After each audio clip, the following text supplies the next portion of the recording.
संसार सागर में समस्त जीवात्मा को पाप मुक्त करने एवं दिवंगत आत्मा को मोक्ष प्रदान करने के लिए माँ गंगा आज ही के दिन पृथ्वी पर अवतरित हुई थी। उनके इस अवतरण दिवस को गंगा दशहरा पर्व के रूप में मनाया जाता है। वह किस प्रकार देखिए हमारी इस विशेष प्रस्तुति में।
हिंदू धर्म सनातन संस्कृति और हिंदू धर्म पंचांग में आज ज्येष्ठ माह के कृष्ण पक्ष की या दशमी तिथि है, जिसे गंगा दशहरा के रूप में जाना जाता है। क्योंकि आज ही के दिन माँ गंगा पृथ्वी पर अवतरित हुई थी, तो माँ गंगा के इस प्राकट्य दिवस के अवसर पर पूरे देश में इस समय एक प्रकार से त्योहार मनाया जाता है। गंगा दशहरा का पर्व मनाया जाता है। यह पर्व आज 16 जून 2024 को भी फिर एक बार आस्था और उल्लास के साथ पूरे भारत वर्ष में मनाया जा रहा है। माँ गंगा के जितने भी पावन तट हैं, गंगा के उद्गम स्थल गंगोत्री से लेकर काशी, बनारस, प्रयागराज, इलाहाबाद और कलकत्ता तक गंगा के तटों पर स्नानार्थियों की और श्रद्धालुओं की भारी भीड़ है। सभी माँ गंगा में पावन स्नान कर पुण्य अर्जित कर रहे हैं। गंगा दशहरा को लेकर नगर के युवा आचार्य पंडित देवेंद्र दुबे बताते हैं कि राजा भगीरथ और उनके पूर्वजों ने कठिन तपस्या की थी और उस तपस्या के परिणाम स्वरूप भगवान शिव शंकर के आशीर्वाद से माँ गंगा देवलोक से पृथ्वी लोक पर प्रकट हुई। वह किस प्रकार सुनिए देवेंद्र जी को। गंगा दशहरा एक बहुत ही महत्वपूर्ण पर्व है हमारे हिंदू भारतीय संस्कृति के अंतर्गत, और इस दिन गंगा स्नान करने का बहुत महत्व है। इस दिन जो मनुष्य श्री गंगा जी में स्नान करता है वह सभी पापों से मुक्त होकर के और मोक्ष को प्राप्त करता है, ऐसा हमारे शास्त्रों में वर्णन है। गंगा दशहरा पे क्या गंगा जी इस पृथ्वी पर प्रकट हुई थी और कैसे हुई थी और क्या उद्देश्य था? जी, राजा भगीरथ के द्वारा तपस्या करने पर और गंगा जी इस पृथ्वी पर अवतरित हुई।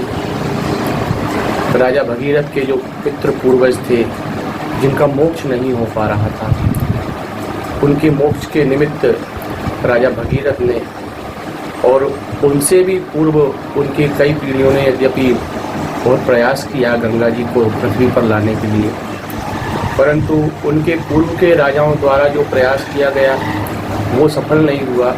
लेकिन भगीरथ ने जो तपस्या की और उनकी तपस्या से प्रसन्न होकर के माँ गंगा इस पृथ्वी पर अवतरित हुई। और एक पंक्ति इस संबंध में हमारे यहाँ पर कही जाती है कि जिन चरणन से निकली सुरसरी, शंकर जटा समाई, भजमन राम चरण सुखदाई। क्या मध्य प्रदेश और अन्य राज्यों के लोग जो कि गंगा स्नान नहीं कर पाते हैं, गंगा के तटों पर नहीं जाते हैं, वे अपने क्षेत्र की पावन नदियाँ जैसे कि माँ नर्मदा, गोदावरी या अन्य नदियों में स्नान कर वही पुण्य प्राप्त कर सकते हैं क्या जो गंगा स्नान से होता है? उपरोक्त संदर्भ में पंडित देवेंद्र दुबे बताते हैं कि तो इस प्रकार माँ गंगा के प्राकट्य उत्सव गंगा अवतरण दिवस यानी गंगा दशहरा पर आज पूरे देश भर में पावन नदियों में हिंदू सनातन संस्कृति के जनमानसों ने पावन स्नान किया।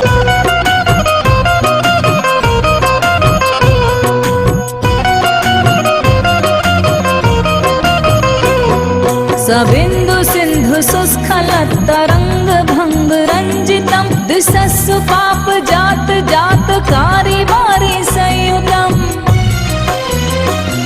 कृतांत दूत काल भूत भीति हारी वर्मदे, तदीय पाद पंकजम नमामि देवी नर्मदे। तदीय पाद पंकजम नमामि देवी नर्मदे नमामि देवी नर्मदे नमामि देवी नर्मदे नमामि देवी नर्मदे। पतित पावनी मां नर्मदा के पावन तट नर्मदापुरम में भी सभी तटों पर, विशेषकर जो बड़ा तट है सेठानी घाट, वहाँ पर ब्रह्म मुहूर्त से लेकर शाम तक जो है श्रद्धालुओं की भारी भीड़ रही। तपती दोपहरी में भी भारी संख्या में लोग बाहर से आकर और नर्मदा स्नान करते रहे।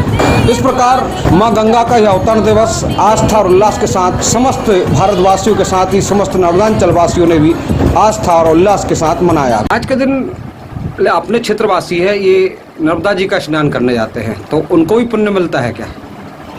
जी बिल्कुल, क्योंकि देखिए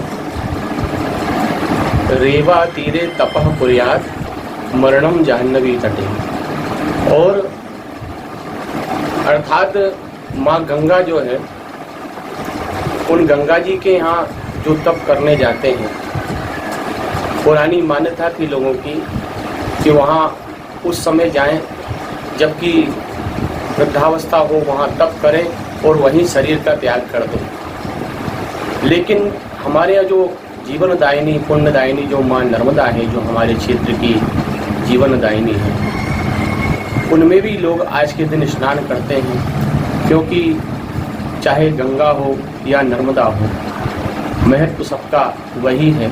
और जो लोग गंगा जी नहीं जा पाते, वो नर्मदा जी में स्नान करके उस पर्व को मनाते हैं।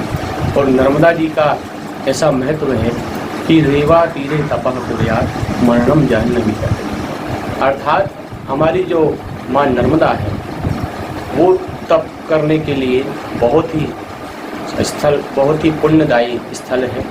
और जो पुण्य, जो महत्व है गंगा जी में स्नान का और यमुना जी में जल पान का जो महत्व है, वो नर्मदा जी के मात्र दर्शन मात्र का है। इसलिए दर्शन भी करें और आज के दिन अगर नर्मदा जी में स्नान करें, ये मान करके कि हम गंगा जी में ही स्नान कर रहे हैं, तो गंगा स्नान का पुण्य फल प्राप्त होता है। मां नर्मदा में पावन स्नान के साथ ही समस्त जनमानसों ने नर्मदा के तट पर अनेक दान पुण्य के कार्य भी किए और अनेक भंडारे हुए, और इन भंडारों में भी बड़ी संख्या में सभी सामाजिक जनमानसों ने पहुंचकर मां नर्मदा का भंडारा रूपी महाप्रसाद ग्रहण किया। Bureau report.